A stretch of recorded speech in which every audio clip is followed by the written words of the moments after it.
जय हिंद। आप सभी का स्वागत है एबीसी कोचिंग यूट्यूब चैनल में। आप लोग कैसे हैं? आशा है कि स्वस्थ और मस्त होंगे, अपने बोर्ड परीक्षा की तैयारी जबरदस्त तरीके से कर रहे होंगे। इस वीडियो में क्लास 11th सब्जेक्ट इकोनॉमिक्स अर्थात अर्थशास्त्र के most important BBI objective question देखने वाले हैं, जो कि आपकी बोर्ड परीक्षा के लिए काफी महत्वपूर्ण है। तो सभी छात्र अंत तक बने रहें। वीडियो को लाइक अपने सभी दोस्तों के साथ शेयर करेंगे और आप सभी से रिक्वेस्ट है चैनल को सब्सक्राइब करने के साथ बेल आइकन को प्रेस जरूर कर लेंगे। चलिए बच्चों, क्वेश्चन की ओर चलते हैं। देखिए, सबसे पहला प्रश्न दिया गया है कि केंद्रीय प्रकृति के अंतर्गत कौन से माप आते हैं। तो दोस्तों, मैंने पहले भी बताया था कि केंद्रीय प्रकृति के अंतर्गत जो है माध्यिका, बहुलक और समांतर मध्य ये तीनों आते हैं, इसलिए इसका आंसर यहाँ पर हो जाएगा इनमें से सभी। ऑप्शन नंबर डी जो है इसका सही आंसर होगा। अगला सवाल दिया गया है कि आंकड़ों का चित्रमय प्रदर्शन कहलाता है, तो इसको हम लोग कहते हैं प्रस्तुतिकरण। ऑप्शन नंबर डी इसका सही आंसर होगा। अगला है जब दो चरों के बीच परिवर्तन एक ही दिशा में होता है तो वह संबंध कहलाता है। तो वह संबंध कौन सा कहलाता है? धनात्मक संबंध जो है कहलाता है। ठीक है, तो ऑप्शन नंबर ए जो है इसका सही व सटीक आंसर होगा।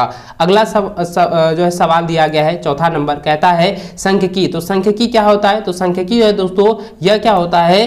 देखिए, तथ्यों को परस्पर तुलनीय बनाता है और जटिल तथ्यों को स्पष्ट करती है। ये दोनों ऑप्शन जो है इसका सही आंसर होगा, इसलिए इसका आंसर जो है ऑप्शन नंबर डी हो जाएगा। बी और सी दोनों हो जाएंगे। ठीक है, चलिए अगला सवाल पांचवा नंबर दिया गया कि 6 परिवारों की मासिक आय रुपयों में जो है निम्नलिखित है। कहता है कि 1600, 1500, 1400, 1525 और 1625, 1630 तो औसत आय होगी। तो दोस्तों, औसत आय निकालने के लिए जो है मैंने आपको फॉर्मूला आप लोगों को बताया था, उसी फॉर्मूला का आपको यहाँ पे प्रयोग करना है। मैं डायरेक्ट इसका आंसर बताता हूँ। इसका जो है औसत आय क्या होगा? तो 1547 रुपया निकलेगा। ठीक है, तो ऑप्शन नंबर जो है ए इसका सही आंसर होगा। ठीक है, देखिए यहाँ पे सबसे पहले करेंगे क्या? देखिए यहाँ पे जो है आपको क्या को परिवार है, 1 2 3 4 5 6, तो 6 परिवार है ना। तो क्या करेंगे, इन सभी जोड़ के 6 से क्या करेंगे, भाग दे देंगे, तो आपका औसत निकल जाएगा। ठीक है, चलिए आगे बढ़ते हैं। अगला सवाल छठा नंबर दिया गया कि सहसंबंध के सूत्र का प्रतिपादन जो है किसने किया था। तो बच्चों इसका आंसर हो जाएगा, देखिए इसका जो आंसर होगा वो चार्ल्स स्पेरमैन, ये पहला ये था, और दूसरा था कार्ल पियरसन। तो ये दोनों था। ठीक है, तो इसका आंसर हो जाएगा ऑप्शन नंबर सी हो जाएगा। ए और बी दोनों ने जो है ये सहसंबंध के सूत्र का प्रतिपादन किया था, तो इसका आंसर हो जाएगा ऑप्शन नंबर सी। ए और बी दोनों आंसर हो जाए, सही आंसर होगा। ठीक है, चलिए अगला प्रश्न दिया गया है कि निम्नलिखित श्रृंखला जो है 10 14, 15 19, 20 24 और 25 29 है। तो कहता है कि यह जो श्रृंखला है ये कौन सी श्रृंखला है? तो दोस्तों यह जो है समावेशी श्रृंखला है। ठीक है, याद रखेंगे ये क्या है? समावेशी श्रृंखला। दोस्तों आपको याद यहाँ पे ये बात रखनी है, ध्यान देंगे कि यहाँ पर क्या है कि 10 से 14 दिया है और एक के बाद यहाँ 14 से 19 ने दिया है, एक के बाद यहाँ पे जो है अंकित किया गया है, ये क्रम संख्या लिखा गया है। तो यह जो श्रृंखला है ना, ये समावेशी श्रृंखला है, इसको आप लोगों को याद रखना है। ठीक है, चलिए इसको आप लोग समझ गए। चलिए अगला प्रश्न दिया गया है कि किसी श्रेणी के उस मूल्य को क्या कहते हैं जो सबसे अधिक बार आता है। तो सबसे अधिक बार आने वाले मूल्य को कहते हैं बहुलक। ठीक है, तो ऑप्शन नंबर जो है सी इसका सही आंसर होगा। अगला है किसी अनुसंधानों से संबंधित संग्रह या जनसंख्या की कमी इकाइयों का अध्ययन किया जाता है, तो उस विधि को क्या कहा जाता है? तो उस विधि को कहा जाता है बच्चों जनगणना विधि। ठीक है, तो ऑप्शन नंबर जो है बी इसका सही आंसर होगा। अगला प्रश्न 10वां नंबर दिया गया है कि किसी संग्रह में एक मद जितनी बार आती है उसे उस मद को कहा जाता है। तो उस मद को जो है आवर्ती कहा जाता है, यानी कि किसी भी संग्रह का जो है, किसी भी संग्रह में एक मद अगर जितनी बार आ रहा है तो उस मद को कहा जाता है आवर्ती, यानी कि वो आवर्ती इतनी बार निकल रहा है। तो ऑप्शन नंबर जो है सी इसका सही आंसर होगा। अगला सवाल दिया गया है कि निम्न में से कौन आर्थिक क्रिया है। तो बच्चों इसका आंसर हो जाएगा उपभोग, वितरण और उत्पादन। ये तीनों क्या है? आर्थिक क्रियाएं हैं। तो ऑप्शन नंबर जो है डी इसका सही व सटीक आंसर होगा, उपयुक्त सभी।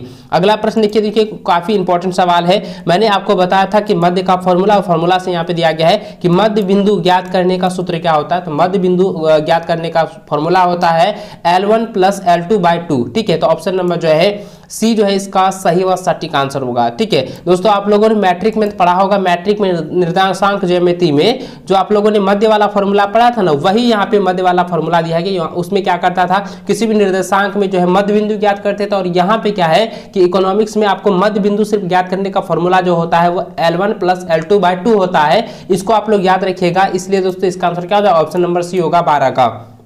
अगला प्रश्न 13 नंबर दिया गया है कि वे चित्र जिनमें आंकड़ों को दंडों या आयतों के रूप में प्रकट किया जाता है, तो उसे हम लोग जो है कौन सा चित्र कहते हैं, तो उसको हम लोग कहते हैं दंड चित्र। ठीक है, ऑप्शन नंबर सी इसका सही आंसर होगा। अगला सवाल है कि प्रश्नावली का प्रयोग किया जाता है, तो प्रश्नावली का प्रयोग जो है सर्वेक्षण में किया जाता है। याद रखेंगे, प्रश्नावली का प्रयोग किसमें किया जाता है, सर्वेक्षण में किया जाता है। ऑप्शन डी जो है इसका सही व सटीक आंसर होगा।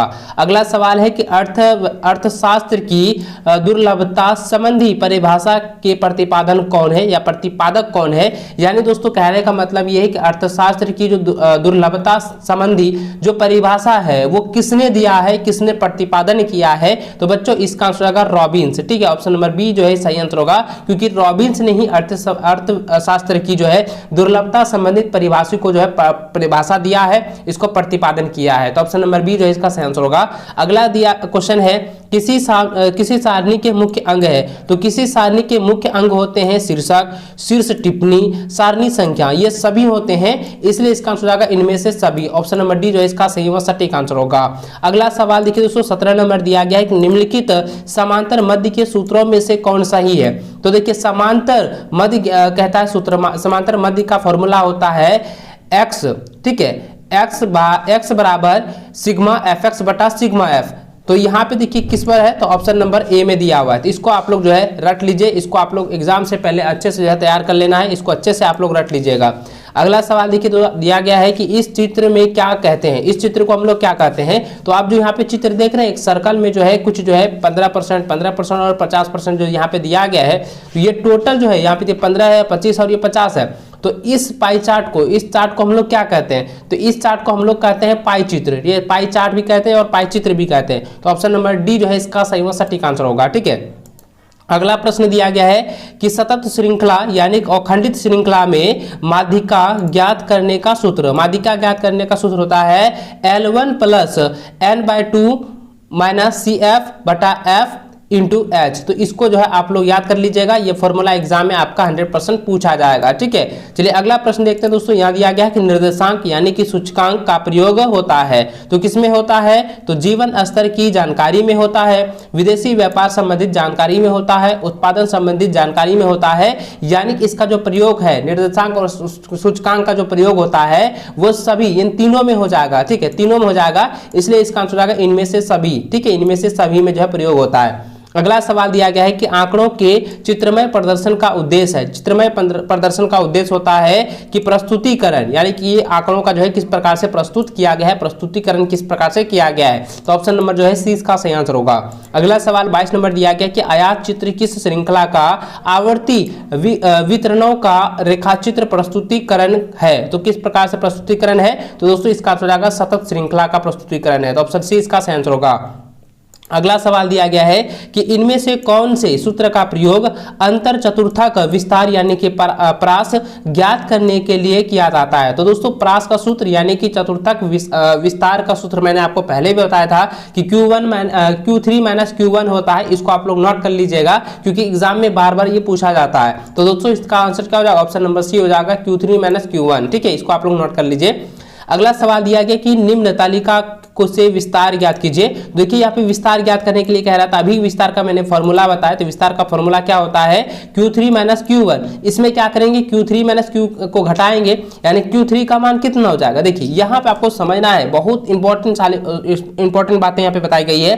तो Q1 कितना है, तो देखिए Q1 जो है ये 10 हो जाएगा। ठीक है, और यहाँ पे Q1 जो है 10 होगा और Q3 का मान जो होगा ये लास्ट वाला हो जाएगा। ठीक है, अब देखिए लास्ट वाला का 18 में 10 को घटा देंगे कितना आ जाएगा, 8 आ जाएगा। तो यहाँ पे डायरेक्ट आपको आंसर निकाल देना है कि ऑप्शन नंबर सी इसका सही आंसर हो गया 8। ठीक है, इसको आप लोग नोट कर लीजिए। अगला सवाल 25 नंबर दिया गया है कि समंकों यानी कि आंकड़ों के अपकिरण मापने की सबसे सरल माप है, तो सबसे सरल माप है विस्तार। ऑप्शन नंबर जो है ए इसका सही आंसर होगा, यानी किसी भी आंकड़ों का अपकिरण मापने के लिए अगर उसको विस्तार किया जाए तो वो जो है पूरी तरह से उसका सरल माप निकल जाता है। तो ऑप्शन ए इसका सही आंसर होगा। ठीक है, अगला सवाल है कि बैंकिंग क्षेत्र अर्थव्यवस्था के क्षेत्र में सम्मिलित होता है। तो बैंकिंग क्षेत्र जो है वो तृतीय क्षेत्र में सम्मिलित होता है, क्योंकि तृतीय क्षेत्र मैंने बताया था ना कि जो सेवा के क्षेत्र में आता है वो तृतीय क्षेत्र कहलाता है। तो बैंकिंग भी जो है ना एक सेवा का क्षेत्र है, तो इसको आप लोग नोट कर लीजिए और ये काफी इंपॉर्टेंट है, इसको आप लोग एग्जाम से पहले रिपीट कर लीजिएगा, रिविजन कर लीजिएगा। अगला प्रश्न देखिए दोस्तों 27 नंबर दिया गया है कि मानव विकास सूचक के अनुसार कौन सा देश इसके संकेतकों से में सबसे आगे है। तो बच्चों इसका आंसर आएगा चीन। ठीक है, ऑप्शन नंबर सी इसका सही आंसर होगा। अगला है कि भारत में ग्रामीण साख प्रदान करने वाली शीर्ष संस्था कौन सा है। तो बच्चों इसका आंसर आएगा नबरा। ठीक है, नबराड हो जाएगा। ऑप्शन नंबर बी इसका सही आंसर होगा नबराड। इसको आप लोग नोट कर लीजिए। अगला सवाल है कि शहरी क्षेत्र में मुख्यतः पाया जाता है। तो शहरी क्षेत्र में जो है खुली बेरोजगारी पाया जाता है। ऑप्शन नंबर बी इसका सही आंसर होगा। अगला सवाल दिया गया है 30 नंबर, कहता है टेस्को का पूर्ण रूप है। तो टेस्को का पूर्ण रूप क्या होता है बच्चों? टेस्को का पूर्ण रूप होता है Tata iron and steel company. Option number जो है सी इसका सही आंसर होगा।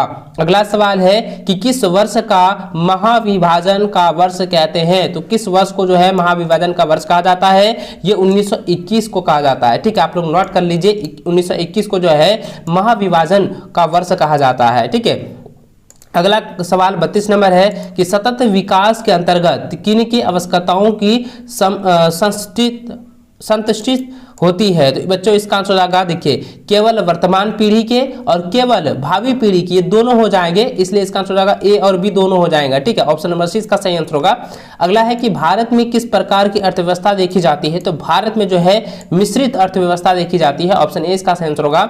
अगला सवाल है कि 1978 में तीव्र औद्योगिक समृद्धि की शुरुआत किस देश में की गई। तो बच्चों इसका आंसर आएगा चीन। ठीक है, सबसे पहले चीन में जो है इसका शुरुआत किया गया था, प्रारंभ किया गया था। ऑप्शन बी जो है इसका सही आंसर होगा। अगला सवाल 35 नंबर दी गई है कि अपनी देश की मुद्रा का मूल्य विश्व के दूसरे देश की मुद्रा की तुलना में घटाने को हम लोग क्या कहते हैं?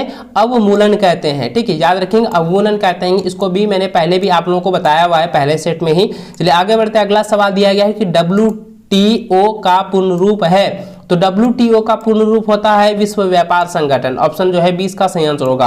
अगला सवाल है कि भारत में किस व्यक्ति ने सर्वप्रथम निर्धनता रेखा की धारणा का प्रयोग किया। तो बच्चों इसका आंसर आएगा दादा भाई निरोजी। ठीक है, दादा भाई नरोजी। ऑप्शन नंबर जो है डी इसका सही आंसर होगा।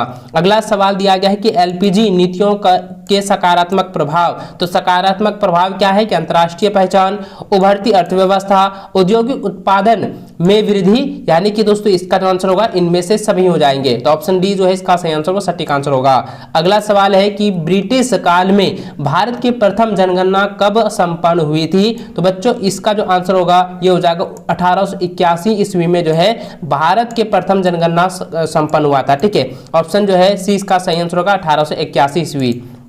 अगला है कि प्रथम पंचवर्षीय योजना का प्राथमिकता उत्पादन था। तो कौन सा उत्पादन था? कृषि। ठीक है, कृषि से संबंधित था। तो ऑप्शन ए इसका सही आंसर होगा। अगला है GDP का पूर्ण रूप है। तो GDP का पूर्ण रूप होता है सकल घरेलू उत्पाद। ठीक है, तो ऑप्शन नंबर जो है 20 का सही आंसर होगा।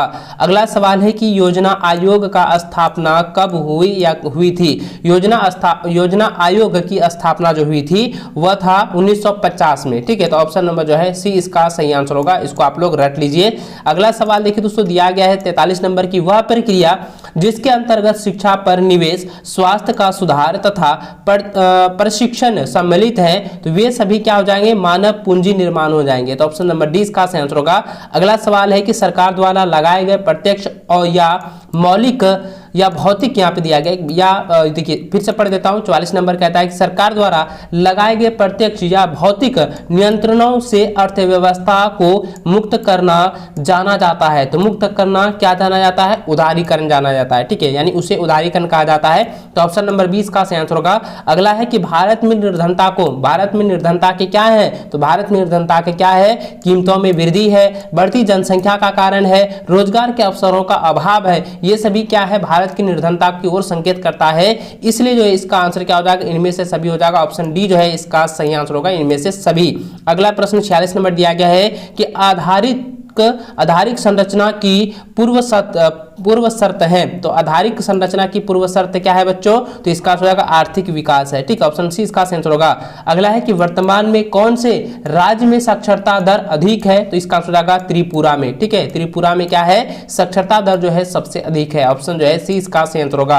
अगला सवाल है कि कृषि क्षेत्र में किस प्रकार की बेरोजगारी पाई जाती है? तो कृषि क्षेत्र में जो है ये छुपी हुई बेरोजगारी पाई जाती है। छुपी हुई बेरोजगारी का मतलब ये है कि जहां 2 आदमी का काम है वहां पे 4 आदमी लगा हुआ है, तो वही हो गया छुपी बेरोजगारी। इसको आप लोग नोट कर लीजिए, ये एग्जाम में आने वाले हैं। और अगला सवाल दिया गया कि गैर वाणिज्यिक ऊर्जा के स्रोत, तो इसका आंसर आएगा ईंधन की लकड़ी। ठीक है, ईंधन की लकड़ी क्या है? गैर वाणिज्यिक ऊर्जा के स्रोत है। अगला सवाल 50वां नंबर दिया है कि पर्यावरण कि में हानिकारक पदार्थों की उपस्थिति को कहते हैं, तो उसको कहते हैं प्रदूषण। अगर मान के चले दोस्तों वातावरण या पर्यावरण में हानिकारक पदार्थ उपस्थित हैं या उपस्थित हो रहे हैं या पूरी तरह से फैल रहे हैं, तो हम लोग उसको प्रदूषण कहेंगे, क्योंकि वो जो है अभी के समय में, वर्तमान समय में वातावरण जो है काफी ज्यादा प्रदूषित हो रहा है, पर्यावरण काफी ज्यादा प्रदूषित हो चुका है। ठीक है, इसको जो है नियंत्रित करना चाहिए, नहीं तो बाद में जो है भविष्य में काफी बड़ी प्रॉब्लम हो सकती है।